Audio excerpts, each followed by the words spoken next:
علیہ السلام کے سامنے فرعون نے اپنی حکومت کی وجہ سے ہزاروں جادوگر کھڑے کر دیے اور مقابلہ ہوا.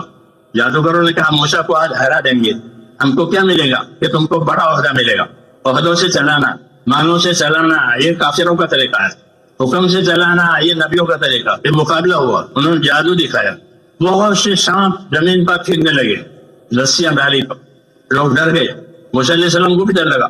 اللہ نے اوپر سے فرمایا لا تخاف، موسیٰ ڈرو مت، تم ہی بلند ہو کر کے رہو گے. یہ نبی کے کام کے ساتھ اللہ کی قدرت ہوتی ہے کہ موسیٰ ڈرو مت، نہ ان کے سانپوں سے نہ ان کی حکومت سے.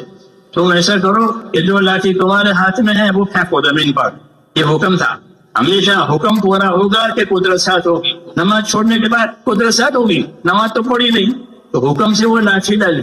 جب لاٹھی ڈالی تو وہ بہت بڑا سانپ، وہ سارے سانپوں کو وہ نکل گیا، میدان صاف، جادو ختم. لیکن جادو ختم ہونا کافی نہیں تھا. جو جادو لے کر آئے تھے ان کا کام ابھی باقی تھا.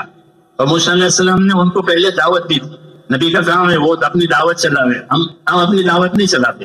جب دعوت نہیں چلاتے تو ہمارا مدد بھی نہیں ہوتی. اللہ کے دین کو بلند کرنے کے لیے اللہ کے بندوں میں محنت کریں گے تو اس مدد ضرور آئے گی.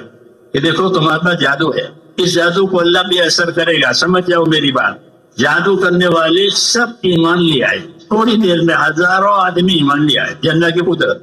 تو باطل ختم ہو گیا، اب غالب آ گیا. ایک طرف حکومت ہے، ایک طرف تو بھائی موسیٰ علیہ السلام، ہارون علیہ السلام، یہ سب نبیوں والا کام ہوگا میرے دوستوں. تو اللہ کی قدرت ساتھ آئے، یہ پکی بات ہے. ہاں ہم اپنا کام کریں پھر دیکھنا قیامت تک یہ بات ہوگی. جب ہم اپنا کام کریں گے اللہ اپنا کام کرے گا. وہ کیا کام کرے گا کہ اللہ اپنی قدرت کو ایمان والوں کے ساتھ کر دیتے ہیں کہ اب میری قدرت تمہارے ساتھ، اب تمہیں کوئی کچھ نہیں کر سکتا. تم میرا کام نہ چھوڑو. ہزاروں جادوگر یہ کام میں سب ایمان والے ہو گئے. لوگ دیکھتے ہی رہ گئے. یہ بات ہمارے ساتھ بھی ہے. کیوں کہ ہم نبیوں والے راستے پر ہیں. ہمارا راستہ فرعون کا، قارون کا، حمان کا، عہدیداروں کا، پٹایا والوں کا راستہ ہمارا نہیں ہے. اس لیے ہمارے ساتھ وہ مدد ہوگی جو نبیوں.